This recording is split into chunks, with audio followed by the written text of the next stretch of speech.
자, 여러분 안녕하세요. 자, 여러분 단일 상경 통합 대비 한 방에 끝내는 공기업 전공필기 경제학 강의를 시작하겠습니다. 자, 이번 시간에는요, 지난 시간을 이어가지고 챕터 2장 수요 공급의 이론에 대해서 살펴볼 텐데요. 탄력도에 대해서 살펴보도록 하겠습니다. 여러분, 지난 시간까지 우리가 수요 곡선과 공급 곡선을 살펴봤고요. 그리고 수요에 미치는 영향, 공급에 미치는 영향에 대해서 살펴봤습니다. 자, 그런데 그 외부적인 충격에 따랐을 때 수요 곡선과 공급 곡선이 이동을 하는데, 그때 그 충격에 대해서 얼마나 크게 민감하게 영향을 받는가, 그걸 우리가 살펴보려고 해요. 자, 여기 한번 보시면, 자, 우리가 탄력도라는 표현을 쓰게 되잖아요. 탄력도, 탄력성 이렇게 얘기하는데, 이게 이제 뭐냐면 얼마나 민감하게 신축, 탄력적이다라는 게 그거죠. 얼마나 민감하게, 민감성 또는 신축성, 이런 게 바로 탄력성이다 라고 생각을 하시면 되겠습니다. 자, 외부에서 누가 탁 쳤어 그랬을 때 그 반응이 얼마나 민감한가, 신축적인가, 그게 우리의 관심사라고 생각하시면 돼요. 자, 우리가 지난 시간에 봤던 거 얘기를 한번 해볼게요. 여기 쭉 보시면 사과가 이렇게 있습니다. 여기 사과의 가격이 있어요. 자, 여기 수요 곡선이 있고요. 여기 공급 곡선이 있습니다. 이렇게. 자, 여러분, 이랬을 때 어떤 외부에서 태풍이 불었다라고 합시다. 그럼 그 태풍이 수요에는 영향을 미치지 않습니다. 공급에 영향을 미친다고요. 그래서 여기 한번 보시죠. 자, 태풍이 불었어요. 태풍 때문에 농작물이 아주 피해를 보게 됐어요. 자, 그렇게 되면은 비용이 증가하겠죠. 그러면 공급 곡선이 상방 이동할 겁니다. 자, 그래서 상방 이동하게 되면 새로운 공급 곡선이 이렇게 이동을 하고요. 원래 균형점에서 새로운 균형점 이렇게 살펴보게 돼요. 자, 그러면 우리가 첫 번째는 가격이 엄청나게 많이 오르는 거 알 수 있고 거래량도 크게 줄어든 거 확인할 수가 있습니다. 자, 근데 그 태풍에 대해서 그 충격이 좀 작다라고 하면은, 자, 예를 들어서 태풍의 충격이 좀 작아요. 그러면 얘가 이렇게 변할 수 있을 거예요. 그럼 충격이 작기 때문에 얘가 요만큼 변하게 되면 그때는 새로운 균형점이 여기니까 거래량은 줄긴 하는데 조금 줄고요. 가격도 늘긴 하는데 조금 늘게 된다라는 것을 알 수가 있을 것입니다. 네, 이해하시겠죠? 자, 그래서 여기 나와 있는 것처럼 태풍에 대한 충격이 크냐 작냐에 따라서 가격이 얼마나 많이 민감하게 반응해서 높이 올라가느냐 작게 올라가느냐 그게 달라진다 라고 보시면 되겠습니다. 아셨죠? 지금 그 얘기를 하는 거야. 자, 그래서 이렇게 탄력성이라는 것은 특히 또 우리가 어디에 많이 활용을 하게 되냐면 가격 할인 같은 거 한번 생각을 해볼게요. 가격을 할인한다 라고. 여러분, 어떤 명절이라든가 크리스마스를 아니면 신학기를 맞이해서 가격 할인 정책을 쓴다라고 할게요. 자, 그러면 이 가격 할인이 어떻게 구매를 증가시키는 효과가 있을 거예요. 당연히 수요의 법칙에 따라서. 근데 여러분 생각해 보세요. 가격을 깎아줬는데 매출액이 Q를 곱해주는데 Q가 증가하는데 조금 증가했어. 자, 무슨 말씀이냐면 원래 가격이 1,000원이었어요. 이게 10개가 팔렸어. 자, 그러면 금액으로 하면은 10,000원, 이게 이제 돈이 되는 거야. 근데 가격을 할인했습니다. 자, 가격을 할인해가지고 이렇게 500원으로 50% 할인을 한 거야. 그때 손님들이 엄청나게 많이 오면은 당연히 그로 인해서 얻게 된 이득이 클 텐데 손님이 늘긴 늘었는데 그냥 단순하게 12개 이렇게 팔린 거야. 자, 그러면 오히려 여기에 따른 이득은 6,000원 이렇게 돼서 판매 수입이 오히려 감소한다는 거 알 수가 있습니다. 자, 그러면 언제 판매 수입이 증가합니까? 라고 하면 가격이 500원 이렇게 됐는데 그때 소비량이 30개 이렇게 증가하는 거야. 그러면 15,000원 이렇게 되었을 때 그때 어떻게 됩니까? 총 수입이 더 오히려 증가하는 거 알 수 있어요. 자, 그러면 기업이 가격 할인 정책을 실시했다라고 했을 때 언제 그러면 판매 수입이 증가합니까? 라고 하면 언제 증가할까요? 이거 가격 인하했을 때 여기 있는 것처럼 소비량이 크게 변해야 되는 거잖아. 그래서 가격 할인 효과로 인해 가지고 총 수입이 증가하는 경우에는 가격 할인으로 판매량이 왕창 이렇게 증가할 때 그랬을 때 오히려 판매 수입이 증가한다. 이렇게 보시면 되겠습니다. 자, 무슨 말씀인지 아시겠죠? 자, 그래서 우리가 이러한 탄력성에 대해서 살펴보게 되는데요. 자, 우리가 앞으로 살펴볼 탄력성은요. 한 3가지 정도만 볼 거예요. 자, 우리 수요의 탄력성 한번 보시면 수요에 영향을 미치는 요인들이 XJ 가격, YJ 가격, 소득 이렇게 있다는 거 알 수가 있습니다. 자, 그래서요. 여기 나와 있는 것처럼 XJ 가격이 변해서 X의 소비량이 변하는 것을 우리가 이것을 수요의 가격 탄력성 이렇게 얘기를 하고요. 이걸 먼저 기본적으로 살펴보게 될 겁니다. 자, 그리고요. 다른 재화의 가격이 영향을 미칠 수 있어. 그래서 여기 다른 재화의 가격이 변화해서 여기에 수요량에 영향을 미쳐요. 그럼 이것들 수요의 교차 탄력성 이렇게 얘기합니다. 교차 탄력성. 네, 이해하시겠죠? 자, 그리고요. 여기 나와 있는 것처럼 소득이 또 변할 수가 있어요. 소득 M이 변해가지고 여기 나와 있는 것처럼 이렇게 영향을 줄 수가 있습니다. 네, 이렇게 되면은 이거를 수요의 소득 탄력성 이렇게 얘기를 할 거예요. 그래서 이렇게 한 3가지 정도만 우리는 봐주시면 될 것 같아요. 아셨죠? 이게 이제 나중에 교차 탄력성과 소득 탄력성은 어떤 재화를 분류하는 어떤 기준으로도 삼기도 합니다. 자, 그래서 우리가 먼저 살펴볼 게 수요의 가격 탄력성이에요. 가격 탄력도. 가격이 변했을 때 수요가 얼마나 크게 변하는가 그걸 나타냅니다. 우리 교재를 보시면은요 25페이지에 나와 있는 내용 보시면 될 것 같습니다. 자, 거기 탄력성에 대한 기본적인 개념이 당구장 표시 나와 있는데 그거 한번 볼게요. 이전까지는 수요와 공급이 변할 때 균형 가격과 거래량이 어느 방향으로 변할까? 방향에 가로쳐 있잖아요. 그러니까 소득이 증가하면 수요 곡선이 변한다고요. 그쵸? 그리고 태풍이 불면 공급 곡선이 변하고요. 그때 스텝 바이 스텝으로 해가지고 첫 번째는 영향이 있니 없니, 영향이 있으면 어떻게 영향이 있니, 그리고 우리의 관심사는 얼마나 영향이 있니, 그게 관심사예요. 그래서 거기 보시면 이제는 균형 가격과 거래량이 얼마나 변할 것인가에 대한 변동의 크기에 관심이 있게 됩니다. 자, 그래서 탄력도는요 독립 변수가 1% 변화할 때 종속 변수가 몇 % 변화하는가 그거에 대해서 다룬다, 이렇게 보시면 되겠습니다. 자, 그래서 수요의 가격 탄력도에 대한 정의 한번 내려보시면은요. 자, 이렇게 되어 있습니다.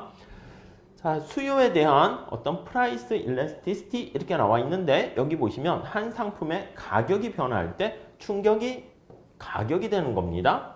자, 그랬을 때 그 상품의 수요량이 얼마나 변화하는가. 여기서의 관심사는요. 얼마나 이게 관심사가 되는 거예요. 얼마나 민감하게 반응하는가. 이렇게 보시면 되겠습니다. 자, 그래서 탄력도를 구하는 공식 이거 뒤에 다시 한번 살펴볼 거고요. 우리는 뭔가 기준을 정해야 돼. 그래서 수요의 가격 탄력도는요. 1을 기준으로 정할 거예요. 1을 기준으로 해가지고 탄력성 해가지고 이렇게 쓰면은 1보다 크게 되면요. 우리가 이런 경우를 탄력적이다 이렇게 얘기할 거예요. 가격 탄력성이 1보다 크면 우리가 탄력적이다 이렇게 얘기를 할 거고요. 1보다 작게 되면요. 그걸 우리가 비탄력적이다 이렇게 얘기할 거예요. 비탄력적이다. 아셨죠? 비탄력적이다. 물론 이따가 말씀드리겠지만 수요의 가격 탄력성은 항상 마이너스가 나와. 왜냐하면 가격이 올라가면 소비량이 줄고 가격이 싸지면 소비량이 증가하기 때문에 그렇거든요. 그래서 우리가 마이너스를 없애고 절대값을 씌워가지고 표현을 해요. 그러니까 여기서는 절대값을 씌운 값이다 라고 보시면 돼요. 자, 그래서 비탄력적 이렇게 나와 있습니다. 이렇게요. 탄력적인 거와 비탄력적인 거 1을 기준으로 얘기하고요. 그래서 여기 나와 있는 1 있잖아. 1인 경우를 뭐라 그럽니까? 이런 경우를 단위 탄력적이다 이렇게 얘기를 합니다. 아셨죠? 자, 그리고요. 완전 탄력적이다 라고 하면요. 이게 탄력성의 정도가 엄청나게 큰 거야. 그래서 탄력성이 무한대에 가깝게 되면은 그때는 우리가 완전하게 탄력적이다 이런 용어를 씁니다. 용어 정리 좀 하시고요. 완전 비탄력적이다라고 하면 어떤 외부적인 충격에 대해서 하나도 영향을 받지 않는 거예요. 그러면 수요의 가격 탄력성이 빵이다. 이렇게 정리를 하시면 되겠습니다. 아셨죠? 이렇게 용어 정도 먼저 체크하시면 좋을 것 같고요. 자, 우선 구하는 방법을 볼 건데요. 거기 보시면 호탄력도와 점탄력도 이렇게 나와 있어요. 자, 거기 내용을 볼게요. A에서 B로 이렇게 가는 거야. 그래서 여기 뭐 사과의 가격이 원래 400원이었는데 그때 소비량이 20개였습니다. 네, 이해 가시죠? 근데 사과의 가격이 300원으로 하락했어요. 300원으로 하락했습니다. 자, 그때 소비량이 증가했어요. 300개로. 자, 그러면 가격의 변화, 가격의 충격에 대해서 소비량이 얼마나 변하니 이렇게 생각을 하는 거예요. 자, 그래서 구하는 방법은 우리가 탄력성은요. 첫 번째는 우리가 변화율 개념을 사용합니다. 그래서 분모에는 가격의 변화율 요게 들어가요. 가격의 변화율. 그리고 수직 위에 분자에는 여기 나와 있는 수량의 변화율 이렇게요. 수요량의 변화율 이렇게 사용을 하게 됩니다. 우리가 이제 변화율을 사용하게 되는 가장 큰 이유는요. 어떤 단위의 문제를 제거하기 위해서 그래요. 왜냐면 얘가 어디서부터 얼마나 변했는가 이렇게 표현을 할 텐데 여기 한번 볼게요.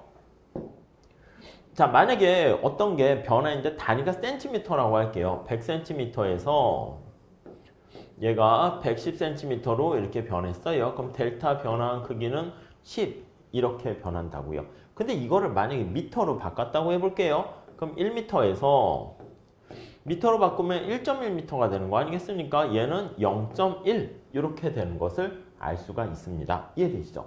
자, 그러면 우리가 한번 생각해 봐. 이게 단위를 센티미터로 할 때랑 미터로 할 때랑 기준이 달라지면 우리가 지금 얼마나 외부 충격에 대해서 민감하게 반응하는가 그걸 나타내는데 이 반응하는 정도가 때로는 10, 때로는 0.1 이 기준에 따라서 결과가 달라지잖아. 그렇게 되면 이거 뭐 어떻게 방법이 없을까? 맞아요. 변화율이라는 방법을 사용을 해보도록 하겠습니다. 자, 그러면 여기 나와 있는 10, 델타 10이라는 것은 10cm라는 것은 변화율로 하면 100cm에서 어떻게 됩니까? 10cm 이렇게 변한 거예요. 그럼 얘는 0.1 이렇게 아니면 퍼센트지로 표현하게 되면은 얘를 퍼센트지로 표현하게 되면은 우리가 곱하기 100% 이렇게 하게 되면 이거는 10% 이렇게 되는 거 알 수가 있을 거예요. 이해 가시죠? 자, 만약에 이것도 마찬가지예요. 미터로 바꿨어. 그러면 1m 대비 0.1m 변하게 되면 곱하기 100% 이렇게 되면요. 여기 나와 있는 것처럼 얘는 지워져. 미터 지워지고요. 퍼센트 단위로 하게 되니까 얘도 10% 이렇게 되는 것을 알 수가 있어요. 결국 뭘 말씀드리고자 하는가라고 하면은 단위의 문제를 퍼센트지로 표현하게 되면 이렇게 해결할 수 있구나. 그래서 우리는 앞으로 여기 변화율이라는 퍼센트지를 가지고 얘기를 할 겁니다. 네, 이해 가시겠죠? 취지를. 자, 그래서 우리가 이걸 식으로 한번 표현을 해볼게요. 식으로 표현을 해보면 자, 밑에 가격의 변화율은 어떻게 됩니까? 가격이 얼마였었는데 얼마나 변했니? 이렇게요. 그리고 위에 수량이 얼마나 변했니? 변화율 곱하기 100 하는데 100은 지워지니까 빼버릴게요. 그래서 여기 나와 있는 것처럼 이렇게 쓸 수가 있어요. 이렇게. 그리고 이렇게 쓸 수가 있어요. 자, 그러면 여기서 A에서 B로 갈 때 우리가 탄력성을 한번 구해봅시다. 자, 그러면 우리가 이거 그대로 넣으시면 되겠어요. 자, 분모는 가격이 원래 얼마였는데 얼마로 갔습니까? 한번 보세요. 가격이 처음에 얼마였어요? 400이었잖아. 400. 근데 여기 보시면 델타 P가 얼마야? 델타 P가 400에서 300의 그 차이니까 100이잖아요. 그러니까 여기 잘 나와 있어요. 400이었고 가격의 변화율은 이제 마이너스로 감소한 거예요. 여기서 마이너스 붙이긴 해요. 마이너스 100. 근데 우리는 마이너스는 앞으로 빼버릴 거예요. 가격 탄력성은 수요 법칙 때문에 항상 마이너스가 나와서 그렇죠. 자, 그 다음 분자를 볼게요. 분자를 보시면 수량이 200에서 300으로 변했어. 그러니까 여기 Q가 원래 얼마였다고요? 200이었고요. 델타 Q가 얼마 됐습니까? 200에서 300이니까 그 차이는 요 차이 100이라는 거 알 수가 있어요. 그래서 100 이렇게 됩니다. 네, 이해되시죠? 자, 우리는 탄력성을 계산하게 되면 언제나 마이너스가 나와가지고 이게 헷갈리는 거야, 사람들이. 그래서 이거를 양수로 만들어서 여기다 마이너스를 붙이거나 아니면 이렇게 절대값을 씌워서 표시를 합니다. 자, 그렇게 계산하게 되면 얘는 2 이렇게 나와요. 자, 근데 문제가 있어. 여기 보시면 A에서 B 가는 거는 비슷해 보이긴 하는데 우리가 변화율로 나타낼 때 특성을 보시면 A에서 B로 갈 때는 계산하니까 2가 되고요. B에서 A로 갈 때는 계산하면 1 이렇게 나오는 거야. 아니 그러니까 A에서 B로 갈 때랑 B에서 A로 갈 때랑 우리가 봤을 때는 변화한 충격은 델타 P, 델타 Q 그 측면에서는 같은 것처럼 보이는데 실제 계산하게 되면 달라진다고요. 무슨 말씀인지 아시겠죠? 그래가지고 우리가 어떤 방법을 쓰는가라고 하면 이렇게 아크가 있는 호탄력도다라고 얘기를 할 때는요. 수정 공식을 사용합니다. 수정 공식이라는 건 별거 아니고 말 그대로 평균을 낸 거라고 보시면 돼요. 그래서 시작 자체가 스타팅 포인트가 A에서 B로 갈 때랑 B에서 A로 갈 때랑 차이가 나기 때문에 그 중간에 평균을 내는 거야. 이 분모가 400, 300 차이가 있으니까 여기 350으로 얘기하는 거예요. 두 개를 더해서 평균 내는 거예요. 이거 식으로 보지 마세요. 정신 없어요. 그러니까 평균 낸다는 거 보시면 되겠고 그 다음 여기 분자에 나타내는 여기 Q도 어떻게 됩니까? 하면 200과 300 이렇게 있으니까 시작 자체를 분모를 델타 P와 델타 Q는 똑같은데 시작 자체일 때 P는 여기 250을 평균 내서 350이죠. 평균 내고 여기 250을 평균 내서 요기점을 가지고 시작 자체를 하게 되면 그 괴리를 좀 줄일 수 있지 않을까 해서 우리가 이렇게 수정 공식을 사용한다라고 정리를 하시면 되겠습니다. 아셨죠? 자, 그런데 우리가 시험 문제에서는요, 이거는 이제 보통 미분 같은 거를 모르는 미국 애들이나 유럽 애들 같은 경우에 그렇게 되고, 우리는 약간 그 이상을 보통 얘기하기 때문에, 이 호탄력도보다는 점탄력도를 신경 쓰는 게 더 좋을 것 같습니다. 점탄력도다라고 하면 그 순간, 그 점에서 우리가 얼마나 민감하게 변화하는가, 그거를 나타내는 것이고요. 무슨 말씀인지 아시겠죠? 그래서 여기 나와 있는 이렇게 수요 곡선이 이렇게 있으면 C점, 그 순간, 그 점 탄력선, 여기 미분하는 겁니다. 그래서 미분을 하고 약간 한계 메커니즘 비슷하게 점이니까 순간 변화율을 나타내서 표현을 하게 돼요. 자, 그래서 우리가 앞서 말씀드린 것처럼 여기 나와 있는 이 공식 이거요. 이거 정리를 해서 다시 한번 써보도록 할게요. 이걸 만약에 식을 정리를 하게 되면 요거요, 우리 델타끼리 사용을 해볼게요. 정리를 해볼게요. 그러면 얘가 델타 P분의 델타 Q, 그 다음에 Q분의 P, 이렇게 공식이 된다는 거 알 수 있을 거예요. 자, 그래서 요거가 바로 우리는 어떻게 보면 순간적으로 변했을 때 하면 요게 점탄력도고, 얘가 바로 이제 미분할 때 나타내는 거고요. 요게 이제 미분하는 거야, 미분. 자, 그 다음 여기 보시면 Q분의 P 이렇게 돼 있습니다. 이거는 어디에 위치해 있는가를 뜻한다 라고 보시면 되겠어요. 자, 그래서 우리가 점 탄력도를 구하면요, 요 점에서의 탄력도를 나타내는 거고요. 결국 구하는 공식은 앞에 거랑 똑같다 이렇게 생각하시면 되겠습니다. 자, 그래서 점 탄력도 다시 한번 체크해서 보기 위해서 이렇게 한번 봐보도록 할게요. 네, 거기 책에 있는 26페이지에 나와 있는 그거 한번 체크해 보도록 할게요. 자, 여기서의 점 탄력도를 구합니다 라고 하면요, 구하는 공식은 앞에 거랑 똑같아요. 델타 P분의 델타 Q, 그 다음에 Q분의 P 이렇게 되어 있어요. 근데 요거를요, 거기 26페이지 두 번째 줄에 보시면 점이니까 아주 미소하게 변할 때 탄력도를 측정하는 개념인데요, 요게 어떻게 되냐면 싹싹싹 지워지면 결론만 암기하셔도 될 것 같습니다. 왜 그렇게 돼? 그런 것까지는 필요 없어요. 거기 뭐라고 돼 있습니까?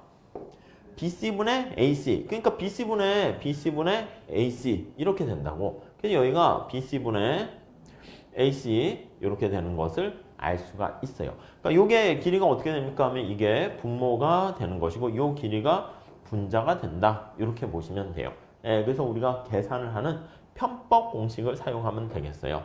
그래서 여기가 이제 분모, 분자 이렇게 보시면 되겠고, 요게 닮은 꼴을 이용해 가지고요, 분모분의 분자 이렇게도 얘기를 할 수가 있어요. 아셨죠? 네. 그다음 여기도 마찬가지야. 분모분의 분자 이렇게 보시면 돼요. 이게 분모, 분자 이렇게 됩니다. 자, 그래서 탄력성 구하는 공식 중에 하나가 요게 이제 굉장히 심플한 것 중에 하나입니다. 그래서 나타낸 결론이 여기 나와 있는 거 잘 보시면 되겠어요. 자, 간단한 예를 통해서 한번 볼게요. 자, 만약에 탄력성을 계산했는데 이렇게 됐다 합시다. 여기가 이렇게 됐다 합시다. 여기가 20이고요. 여기가 30 이렇게 있다 합시다. 그래서 여기 점점점점점 해가지고 이렇게 됐어. 여기가 15라고 할게요. 자, 그러면요, 분모분의 분자 계산을 하시게 되면 요 점에서 이제 탄력성을 구한다 할게요. A라고 합시다. 자, 그러면 이렇게 돼 있어. 아니면 요거에 맞춰서 한번 할까요? 요거를 여기 있는 것처럼 2라고 할게요. 2라고 합시다. 자, 그럼 탄력성이 어떻게 됩니까? 라고 하면은요. 탄력성이 어떻게 됩니까? 라고 하면 여기 2라고 할게요. 자, 그러면 탄력성이 어떻게 되냐면 요거 맞춰서 분모분의 분자를 쓰면 돼. 그래서 분모분의 분자 이렇게 되는 거 알 수가 있어요. 이해되십니까? 자, 그러면 분모의 길이는 얼마야? 분모의 길이는 12에서 5의 차이잖아. 15의 차이니까 5잖아요. 그래서 탄력성을 계산한다라고 하면 여기서의 가격 탄력성은 요거 20에서 5, 15를 뺀 5분의 그 다음 분자는 15에서 빵이니까 15 이렇게 돼가지고 탄력성은 3이 된다. 이렇게 보시면 되겠어요. 은근히 계산 문제로 많이 출제가 됩니다. 자, 그러니까 만약에 여기 탄력성이 1인 구간은 여기 좀 빠지긴 했는데 여기가 두 개가 길이가 이렇게 같아지는 구간에서는 탄력성이 바로 1이 된다. 이렇게 생각을 하시면 될 것 같고요. 그 다음에 여기 보시면 여기 위에 부분이 있잖아. 요거보다 위에 있는 여기에는요. 우리가 탄력성이 1보다 큰 영역이 된다. 이렇게 정리해 주시면 되겠어요. 아셨죠? 자, 우선 탄력성의 그 기울기가 똑같을 때 어디에 위치해 있는가에 따라서 탄력성이 좀 달라진다라는 거 우리가 첫 번째 확인할 수가 있겠습니다. 자, 그 다음에 이제 좀 탄력성과 관련해 가지고요. 하나만 더 보실 게 좀 특수한 경우가 있어요. 자, 우선 첫 번째 보시면 가격 탄력성을 얘기하는 거예요. 가격이 변했을 때 수량이 얼마나 변하는가 이거예요. 자, 다시 한번 정리하면 가격의 변화에 따른 수량이 얼마나 민감하게 변화하는가 이걸 나타내는 거예요. 변화하는가의 정도를 뜻한다. 이렇게 생각하시면 되겠어요. 자, 그러면 우선 수요 곡선이 수직인 경우 한번 생각해 볼게요. 수요 곡선이 수직인 경우는 여기 한번 보시죠. 자, 만약에 수요 곡선이 수직이다라고 하면은요. 이렇게 한번 생각을 해 볼게요. 자, 이렇게 수직으로 돼 있는 거야. 수요 곡선이. 자, 가격이 변하는 거잖아요. 가격이 앞서 본 것처럼 뭐 1,000원에서요. 500원으로 가격이 하락했어요. 점점점점점 하락했어. 점점점점점 이렇게요. 자, 가격이 하락했는데 그때 소비량은 어떻게 됩니까? 이게 만약에 10개면 10개 그대로 가만히 있다라고 할게요. 자, 그러면 살짝 한번 체크해 보세요. A에서 B로 갔어요. 원래 이제 탄력성을 구하는 공식을 다시 보시면 자, 우선 분모는 어떻게 됩니까? 분모는 가격이 원래 얼마였었는데 얼마나 변했니 이거고요. Q가 얼마였었는데 얼마나 변했니 이게 바로 탄력성을 구하는 공식 이렇게 보시면 돼요. 자, 가격은 어떻게 돼 있다고요? 1,000원에서 500원으로 요게 이제 델타 P가 되는 거고요. 자, 1,000원에서 델타 P는 얼마예요? 500 이렇게 변한 거예요. 그리고 Q는 어떻게 됐습니까? Q는 10개였어요. 10개. 10개에서 델타 Q는 얼마나 변한 거예요? 10개에서 여기서 A에서 B로 가면 델타 Q는 바로 10개에서 10개니까 빵! 이렇게 되는 거잖아. 이해되시죠? 그럼 얘는 빵! 이렇게 돼요. 자, 그럼 정리를 해보면 이거 계산하면 어떻게 돼요? 빵이야, 빵. 그러니까 가격이 오르락 내리락 해도요. 수량이 변화 없으니까 가격에 대한 민감성, 탄력성이 빵이다. 이렇게 생각하시면 되겠습니다. 오케이, 되셨죠? 자, 그 다음에 이제 수평이 된다 한번 생각해 볼게요. 수평. 만약에 여러분들 이게 이제 수직에서요. 점차 이게 우하향 한다라고 할게요. 자, 그러면 느낌을 가져가 보세요. 자, 여기다가 제가 좀 다르게 그릴게요. 수직에서요. 수직이 아니라 이렇게 좀 우하향 한다 한번 생각을 해 볼게요. 근데 우하향하는 정도가 더 완만해진다 라고 한번 생각을 해 봅시다. 자, 그러면 원래 가격이 여기였어요. 점점점점점 1,000원이었습니다. 가격이 500원으로 하락했어요. 500원으로 하락했어요.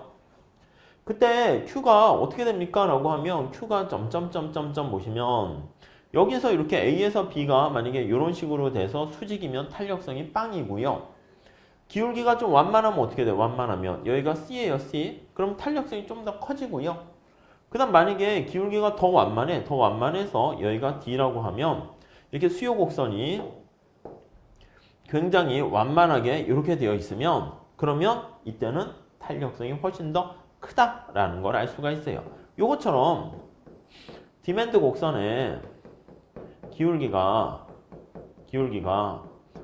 완만할수록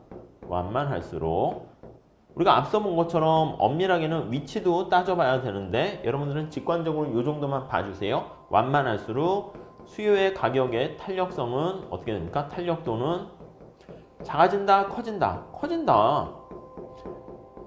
네, 이해 가시겠죠? 지금 다시 한번 볼게요. 가격이 하락했어요. 이렇게. 근데 수직인 경우에는 소비량이 변화가 없잖아. 근데 기울기가 이렇게 완만하면 완만할수록 소비량이 크게 변한다고. 그래서 기울기가 완만하면 완만할수록 탄력성은 커진다라는 것을 우리가 확인할 수 있겠습니다. 아셨죠? 그것까지만 잘 보시면 되겠어요. 자, 그래서 여기 보시면 이게 수평인 경우 어떻게 돼? 수평인 경우에는. 그래서 수요 곡선이 수평인 경우는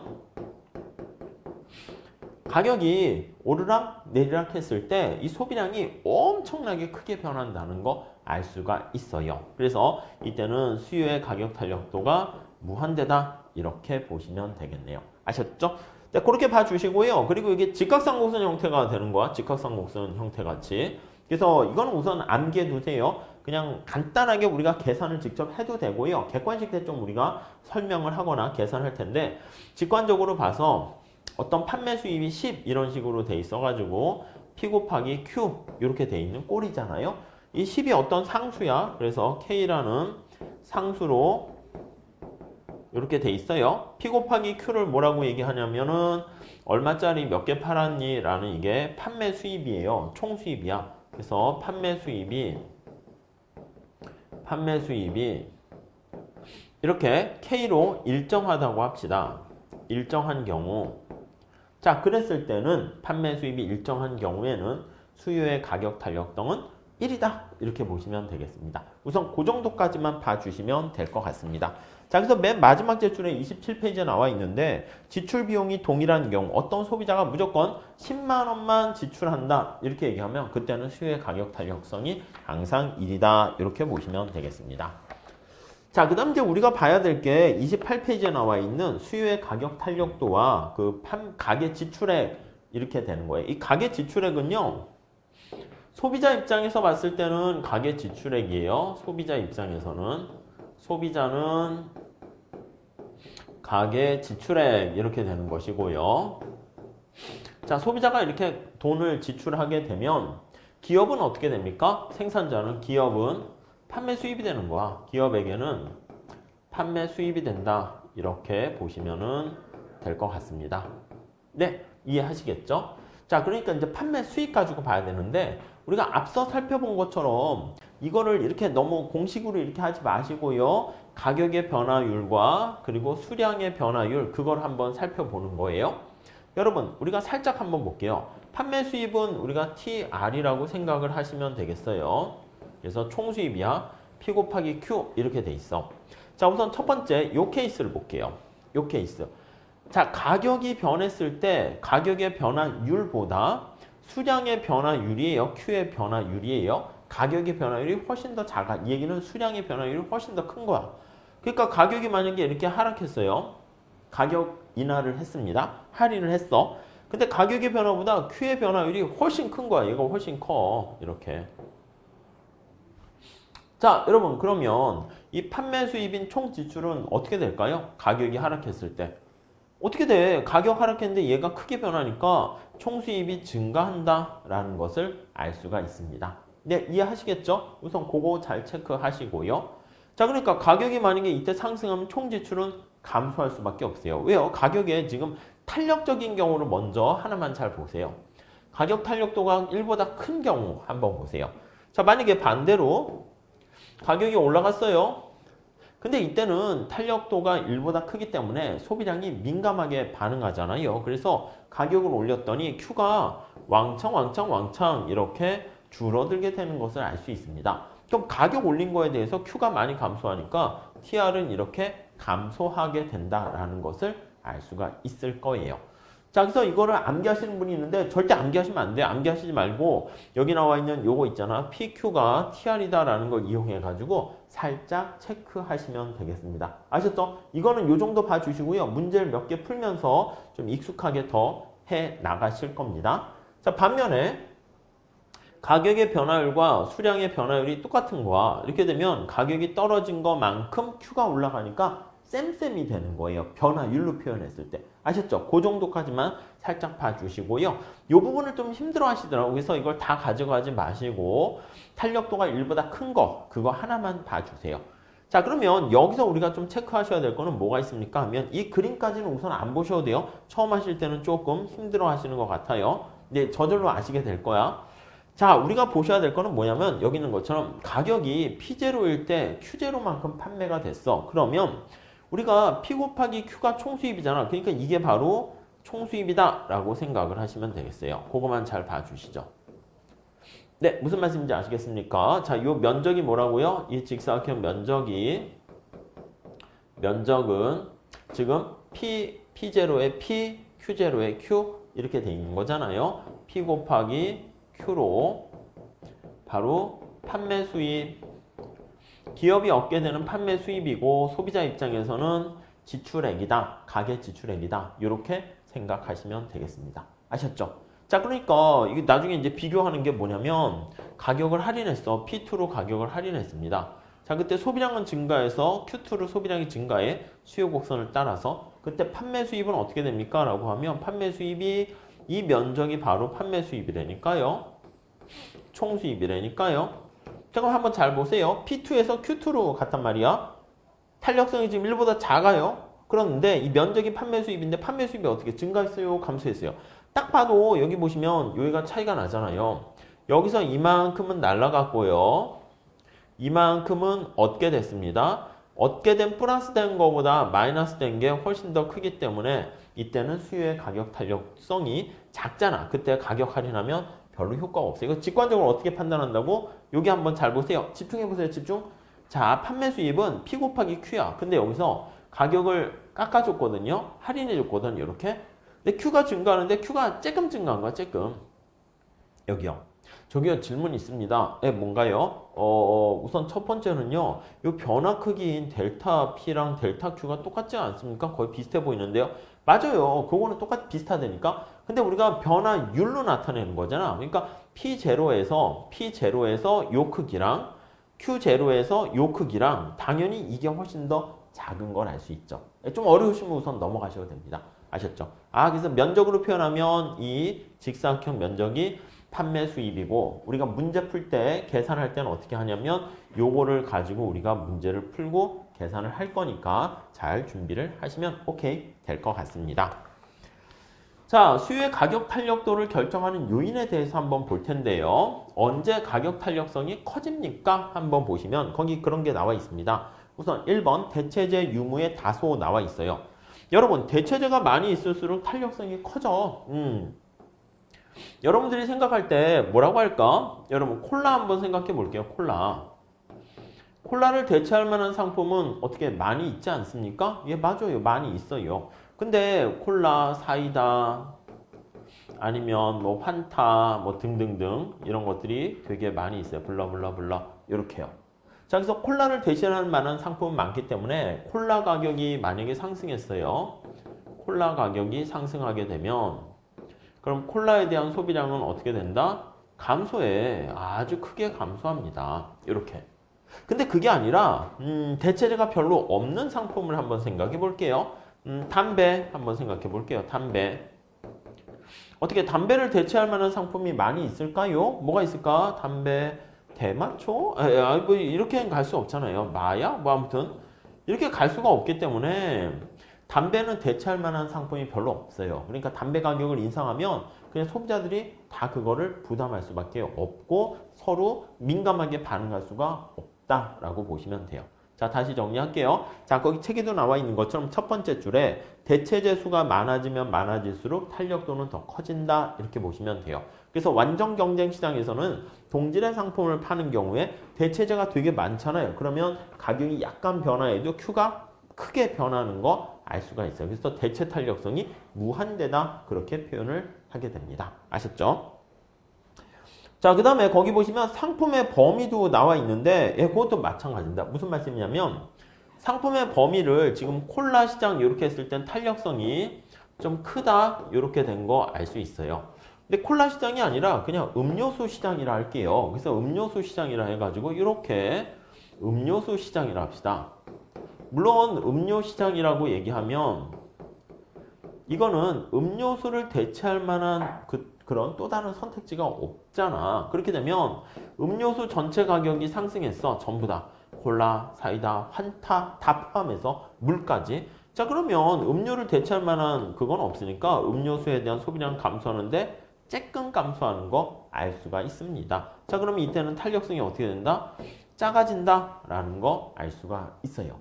아셨죠? 그래서 거기 보시면은 소나타 자동차에 대한 수요의 가격 탄력성. 소나타가 가격이 올라가면 다른 비슷한 동종의 어떤 자동차로 갈아탈 수가 있잖아. 근데 그게 아니라 승용차에 대한 가격 탄력도 그렇게 되면 승용차를 바꾸면 뭐 트럭, 버스, 기차 이렇게 돼요. 그러니까 그때는 선택지가 별로 없어서 탄력성이 작아진다. 이렇게 보시면 돼요. 다음 두 번째. 자, 어떤 상품의 가격이 가게 전체 소득에서 차지하는 비중이야. 여러분 생각을 해봅시다. 콜라도 그렇듯이 담배도 그렇듯이 껌 이런 것도 어떻게 돼요? 껌값 이런 거요. 이거는 우리 껌값은 우리가 버는 소득에 그렇게 큰 비중을 차지하지 않잖아요. 근데 껌값이 아니라 뭐라고 할까? 명품 가방 이런 거 한번 생각해 볼게요. 명품이라는 게 왜 명품이냐면 재화가 희소할 뿐만 아니라 비싸요, 비싸. 그러면 일반적인 소비자 입장에서는 명품 가격이 올라가거나 낮아지게 되면 특히 가격 50% 세일한다 무슨 뭐 이런 거 있잖아. 쇼넬 이런 거에서 가격을 만약에 할인하게 되면 사람들이 확 구름대 같이 막 간다는 거 많이 볼 수 있어요. 가격에 민감하게 반응하죠. 근데 껌값 같은 거, 껌은 어떻게 돼? 껌은 그냥 뭐 가격이 2배 비싸도 1,000원에서 1,500원 비싸지거나 2,000원 비싸도 뭐 그냥 먹고 싶으면 씹고 싶으면 씹을 수 있잖아. 그래서 껌이나 씹어야겠다. 그러면 그건 씹게 되는 거지. 뭐 그렇게 가격에 민감하게 반응 안 해요. 그러니까 우리가 버는 전체 소득에서 그 상품 가격이 차지하는 비중이 클수록 어떻게 된다? 클수록 탄력적이다. 대체재가 많을수록 탄력적이다. 그 정도만 잘 보시면 되겠습니다. 자, 그래서 3번에 보시면 상품의 일상생활에서의 중요성 이렇게 나와 있어요. 그래서 지금 얘기한 것처럼 껌은 뭐 반드시 중요한 건 아니지만 뭐 쌀 같은 거 있잖아. 쌀 이런 것들은 우리 생활에 꼭 필요하죠. 그러니까 이런 것들을 뭐라 그러냐면 필수재다 이렇게 얘기한다고. 필수재 같은 경우는 우리가 반드시 필요하기 때문에 가격 탄력성이 좀 작아요. 그런데 명품 가방이라든가 이런 것들은 우리 생활에 꼭 필요한 게 아닙니다. 그래서 이런 것들을 우리가 사치재다 이렇게 얘기를 합니다. 이런 사치재 같은 경우는 가격에 민감하게 반응한다 라고 보시면 되겠어요. 아셨죠? 자, 그 다음에 기간의 장단 거기 보시면은요. 기간이 길어질수록 롱런 해서 롱타임 이렇게 가게 되면 장기라고 표현을 하는데 장기일수록 탄력성 커진다 이렇게 보시면 돼. 여러분들 생각해 봐요. 자, 휘발유는 어떻게 될까요? 일상생활에 필요할까요? 필요 없을까요? 필요하잖아. 휘발유.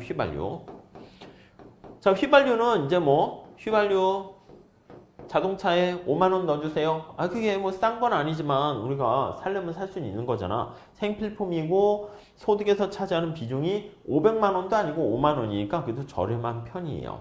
그렇죠? 휘발유를 대체할 만한 것도 없고. 근데 만약에 휘발유 가격이 올라가게 되면 가격이 상승하게 되면 처음에는 어떻게 됩니까? 처음에는 뭐 어쩔 수 없네 해서 이게 필수재고 대체재도 없기 때문에 소비량이 조금 감소해요. 비탄력적이죠. 탄력성이 작죠. 근데 만약에 장기가 되면 어떻게 돼요? 휘발유 가격이 계속 비싼 거야. 그럼 사람들은 어떻게 됩니까? 대체재가 처음에는 없었는데 대체재를 찾아 나서게 돼요. 휘발유 이외에 뭐가 있을까요? 전기 자동차, 수소 자동차 이런 것들이 등장하게 된다고요. 뭐 원유 가격이 올라가면 뭐 셰일가스 이런 걸 통해 가지고 대체를 하려고 합니다. 자, 결국 장기가 되면 앞에서 나온 것처럼 대체재 유무가 많아지게 되는 거 알 수가 있고요. 그래서 탄력성이 좀 더 커진다 이렇게 보시면 돼요. 무슨 말씀인지 아시겠죠? 자, 그래서 기간의 장기, 단기 이렇게 보면 우리가 이거는 일반적으로 통용돼요. 단기보다는 장기일 때가 탄력성이 훨씬 더 크다. 이렇게 보시면 되겠습니다. 자, 그 다음에 거기 보시면 소금의 경우 나와 있어요. 소금의 경우 한번 보시죠. 소금, 네, 색깔을 한번 이걸로 바꿔볼게요. 소금. 자, 거기 한번 볼게요. 소금은, 자, 책 내용을 보세요. 뚜렷한 대체제가 없고, 소금에 대한 지출이 가계소득에서 차지하는 비중은 작고, 일상생활에서는 없어서는 안 될 생필품이기 때문에, 이러한 특성은 장기에도 별로 달라지지 않아서요. 수요의 탄력도는 낮아지게 된다. 이렇게 보시면 되겠습니다. 아셨죠? 그래서 이게 수요의 가격 탄력도 우선 계산하는 거, 그래프로 보는 거, 더 나가서 탄력도를 결정하는 요인들 이렇게 정리를 하시면 되겠습니다. 자, 그래서 수요의 가격 탄력도가 잘 되면 그 다음에 우리가 소득 탄력도랑 교차 탄력도를 볼 텐데 이거는 별로 어렵진 않습니다. 아셨죠? 그래서 수요의 소득 탄력도는 어떻게 됩니까? 라고 하면요. 소득이 변했을 때 이렇게 보시면 돼요. 자, 여기 보시면 이게 뭐 XJ 그냥 Q라고만 쓸게요. 여기에 XJ까지 쓸게요. 그러면 여기에 영향 미치는 게 XJ 가격, YJ 가격 이렇게 있는데 그거 말고 소득 이렇게 있다라고 합시다. 그러니까 소득이 변화했을 때 여기 나와 있는 것처럼 XJ에 대한 소비량이 얼마나 민감하게 변화하니 이렇게 측정하려고 하는데 이게 바로 수요의 소득 탄력도 이렇게 보시면 될 것 같습니다. 아셨죠? 자, 보통 우리가 거기 보시면 정상제랑 열등제로 구별하게 되는데 정상제는 뭐냐면 여러분 소득이 증가하게 되면 우리가 생각했던 뭐 쌀이나 일반적인 재화 같은 거는 소비량이 증가하는 게 일반적이에요. 그래서 우리가 앞으로 이게 플러스라는 표현을 하게 되면 이게 무엇입니까? 라고 하면 소득이 증가할 때 얘가 같이 증가해요. 같은 방향이면 플러스야. 곱하기에서 플러스가 나오면 플러스라고 생각하시면 돼요. 그러니까 소득이 감소할 때 얘도 감소했어. 곱하기 플러스 되는 거잖아. 그러니까 마이너스니까 플러스가 되겠죠. 곱하기 하면. 그러니까 같은 방향이면은 이게 정상제다라고 생각을 하시면 되겠고요. 그래서 노말이라는 말을 써요. 그래서 정상제. 자, 근데 재화에 따라서 이게 마이너스인 경우가 있어. 그걸 우리가 열등제라고 얘기합니다. 열등제. 보통은 우리가 정상제가 대부분이야. 근데 열등제는 뭐가 있습니까? 하면 뭐 버스라든가 선풍기라든가 이런 거요. 아니면 연탄이라든가 아니 우리가 소득이 증가했어. 그러면 라면이라든가 이런 거요. 이거를 먹고 싶은 소득이 없었을 때는 다 이게 정상적이긴 해. 근데 소득이 증가해서 부자가 됐습니다. 그러면 여러분들이 막 공기업에 취업을 해서 돈을 이제 어느 정도 벌게 됐는데 소득이 증가했는데 막 버스를 여러 번 더 타고 막 선풍기를 몇 개 더 사고 에어컨을 사는 거지. 연탄 대신 뭐 기름 보일러, 가스 보일러 이런 걸로 바꾸는 거잖아. 그러니까 이 열등제 같은 경우는 뭐라고 얘기할 수 있습니까? 하면 소득이 증가 시 소비량이 감소한다. 이렇게 보시면 될 것 같습니다. 네, 이해하시겠죠? 그래서 소득 탄력도가 오히려 마이너스가 되는 경우를 알 수가 있어요. 자, 그리고 이제 요거는 그냥 참고로 보세요. 소득이 증가할수록 식료품에 대한 지출보다는 여러분 생활이 궁핍할 때는 주로 먹는 거에 돈을 많이 써. 근데 부자가 되면 어떻게 돼? 먹는 거는 우리가 밥을 3끼 이상 막 먹진 않잖아. 커피도 먹고 뭐 비싼 뭐 음료도 먹는다 하더라도요. 거기엔 위가 한정돼 있기 때문에 그렇게 탄력적으로 많이 소비를 할 수 없어. 그러다 보니까 주거비, 문화비 등 식료품 이외의 지출액이 더 크게 증가하는 것을 알 수가 있습니다. 무슨 말씀인지 아시겠죠? 네, 그래서 엥겔의 법칙이라는 것은 식료품에 대한 지출액을 가만히 살펴보니까 점차 소득이 증가함에 따라서 감소가 되더라. 그러면 그것을 우리가 엥겔 법칙이다. 이렇게 얘기합니다. 네, 그 정도 잘 봐주시고요. 다음에 수요의 교차 탄력도 이렇게 나와 있는데 이렇게 계산합니다. 자, 구하는 공식은 요거랑 똑같아요. 여기서 얘가 변하는 거야. 여기 보시면 YJ 가격이 변했을 때 얘가 X의 소비량이 어떻게 변하는가 이거를 나타내는 게 교차 탄력도 이렇게 얘기를 합니다. 교차 탄력도. 네, 이해하시겠죠? 자, 그러면 이게 YJ 가격이 하락했을 때 이렇게 한번 볼게요. 대체제랑 보완제 이렇게 나와 있는데 자, 우리 XJ를 만약에 커피라고 하고요. YJ를 홍차라고 할게요. 이게 이제 x제, 이게 y제예요. 자, 요거랑 이제 구별을 해가지고요. 만약에 x제가 커피라고 하고요. y제가 설탕이라고 합시다. 요 두 개, x제, y제가 이렇게 했는데 요거 두 개와의 관계는 좀 차이가 있어요. 커피랑 홍차는 우리가 대체제 관계에 있다라고 얘기해요. 대신의 관계라고 보시면 돼요. 얘는 대신에 이런 뜻이야. 대신에. 그래서 홍차의 가격이 만약에 비싸지면 사람들이 홍차 소비가 줄어들어. 그 대신에 커피로 가게 되는 거야. 그러니까 홍차 대신 커피 뭐 이런 식으로. 근데 보완관계다라고 하면 이거는 뭡니까? 라고 하면 보완적이다라고 하면 이거는 서로 같이 소비했을 때 시너지 효과가 있는 거다. 이렇게 생각을 해 보시면 되겠어요. 그러니까 내가 커피와 설탕 같이 먹었을 때가 달짝지근하게 맛있게 되는 거지 커피 하나만 소비하게 되면 너무 써서 못 먹고 뭐야 물에다가 설탕물만 넣어서 먹게 되면 그것도 좀 이상한 거잖아. 그래서 같이 소비할 때 만족이 증가하는 그런 것을 보완적이다. 같은 배를 탄 거다. 이렇게 보시면 되겠습니다. 자, 그럼 여기 한번 볼게요. 홍차의 가격이 비싸졌어요. 그럼 사람들이 어떻게 된다? 홍차에 대한 소비량이 감소해요. 이 수량인데 Y제 수량이라고 보시면 되겠어요. 그럼 대신에 어떻게 됩니까? 커피에 대한 소비량이 증가한다. 이렇게 될 수 있어요. 자, 밑에 여기 볼게요. 설탕의 가격이 비싸졌어요. 설탕의 가격이 비싸졌어요. 그럼 사람들이 설탕에 대한 소비량이 감소합니다.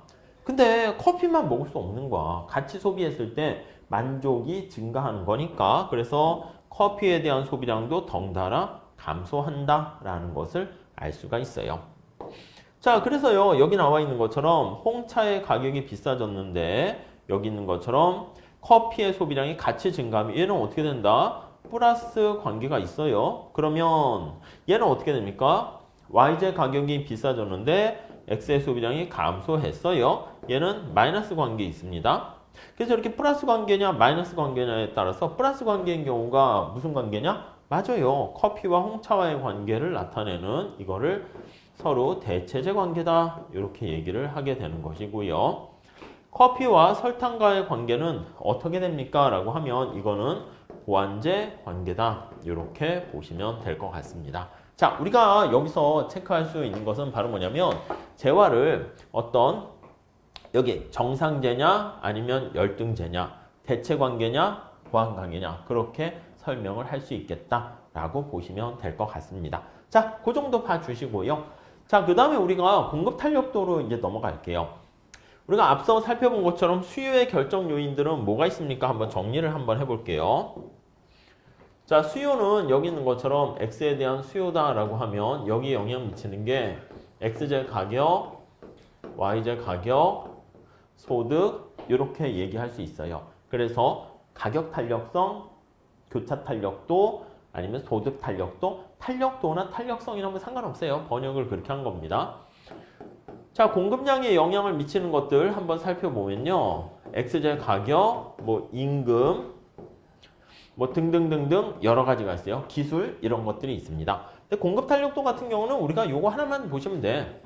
X의 가격이 변했을 때 여기 얘가 얼마나 영향을 미치는가. 이게 이제 관심사가 됩니다. 자, 그래서요. 이거는 공급에 영향을 미치는 거잖아. 그래서 공급에 위에는 수요에 이렇게 되는 것이고요. 공급에 가격 탄력도다. 이렇게 봐주시면 될 것 같습니다. 가격 탄력도. 네, 아시겠죠? 그래서 공급의 가격 탄력도, 가격이 변했을 때 공급량이 얼마나 민감하게 반응하는가 그렇게 정리하시면 되겠어요. 구하는 공식은 어떻게 됩니까? 똑같이 구할 수 있어. 공급의 탄력도는 뭐 이렇게 에타라고 이렇게 얘기합니다. 애벌레가 기어가는 약간 에타, 정해진 거 없어요. 그냥 뭐 A라 써도 되고 알파라 써도 상관없어요. 자, 그러면 우선 이것도 변화율로 표현을 하게 돼요. 자, 분모는 뭐가 됩니까? 가격이 충격을 주는 거죠. 그래서 가격의 변화율 이렇게 있고, 자, 분자에는 뭐가 됩니까 하면 위에는 수요량이었는데 밑에는 공급량이라 해야겠죠. 공급량의 변화율 이렇게 돼 있어요. 공급량의 변화율 이렇게요. 자, 그래서 그대로 공식은 똑같이 쓰면 될 것 같습니다. 그래서 여기 한번 볼게요. 이거 어떻게 된 겁니까 하면 분모는 가격의 변화율이니까 가격이 뭐 x라고 해도 되고요. x를 할까요? 그 다음에 얼마나 변했는가? 이게 가격의 변화율이고요. 그 다음에 수량이 얼마나 변합니까? 공급량이죠. 얼마였었는데 얼마나 변했니? 이렇게 돼요. 뭐 그래서 우리가 지금 공급이기 때문에 따로 상관 안 했는데 공급량이다라는 걸 강조하려고 S를 이렇게 붙이기도 하고요. 요거는 이제 탄력성에 E 이렇게 입실론 이렇게 쓰거나 해서 가격 탄력성인데 앞에다가 상첨자에 S에서 공급 탄력도다 이렇게 쓰기도 하고 앞에서 말씀드린 것처럼 뭐 에타 이렇게 해서 새로운 어떤 용어를 집어넣기도 합니다. 자, 이렇게 봐주시면 되겠고 자, 그 다음에 거기 보시면요. 탄력도의 크기 우선 이렇게 계산하시면 되는 건데 탄력도의 크기는 어떻게 됩니까? 하면 이거는 구하는 공식도 똑같고 개념도 똑같아요. 근데 여러분들이 어떻게 보시면 좋으냐면 시험 문제는요. 이제 계산 문제로 그래프로 나올 수 있거든요. 그래서 이 그래프로 돼 있는 걸 한번 보시면 되겠습니다. 만약에 이렇게 공급 곡선이 있을 때요. 만약에 B에서 C로 간다, C에서 B로 간다. 역시 호탄력성 이렇게 해도 되는데 우린 점탄력성을 볼 거야. 그래서 만약에 B에서의 공급 탄력도를 구한다라고 하면 B에서 계산을 한다라고 하면 이게 1보다 크냐 작냐 그거를 본다라고 하면요. 여기다가 밑에 하첨자를 내려 그리세요. 점점점 내려 그리면 여기가 되잖아요. 이렇게.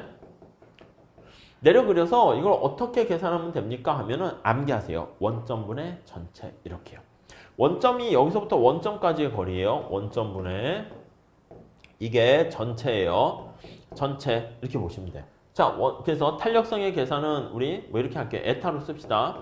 그러면 원점분의 전체 이게 바로 공급의 가격 탄력도 이렇게 보시면 돼요. 자, 원점 길이랑 전체 길이랑 어디가 커요?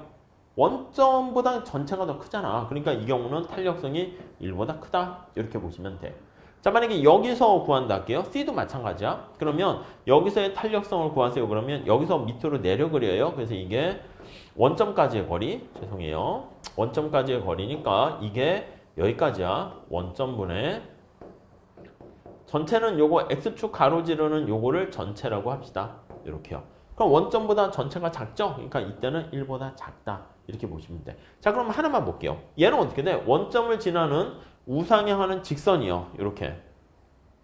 직선인 경우는 어떻게 됩니까? 하면 여기서 계산한다 그러면 밑에 내려 그리면 원점분의 전체 이렇게 되는 거죠.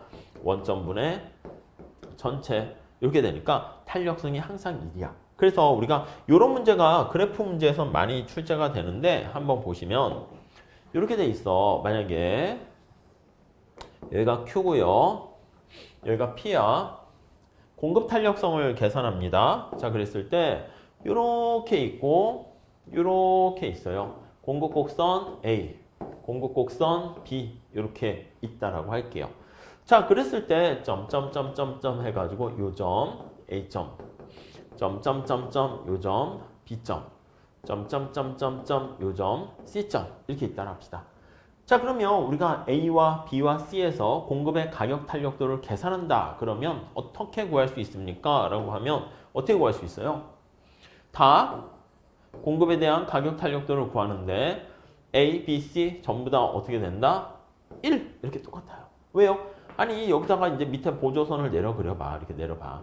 그럼 A일 때는 원점분의 전체, C일 때도 원점분의 전체 이렇게 되죠. 그리고 B일 때는 어떻게 돼? B일 때도 밑에 내려 그리면 여기서 원점분의 전체 똑같다고. 그렇기 때문에 원점을 지나는 직선의 방사선이다 라고 하면은요, 그 점에서의 접선의 기울기는 모두 다 동일하다. 이렇게 보시면 되겠습니다. 아셨죠? 자, 그래서 좀 특수한 경우예요. 그래서 여기 보시면 이게 우상향하는 직선일 땐 다 탄력성이 1이다 라는 거 알 수가 있고요. 그리고 얘가 수직이면 어떻게 돼? 수직이면 자, 공급곡선 3처럼 수직이면은 원점까지의 거리는 됐어. 전체가 어떻게 해? 전체가 이렇게 그대로 가만히 있잖아. 빵이잖아. 그러니까 탄력성이 빵인 거죠. 이해되십니까?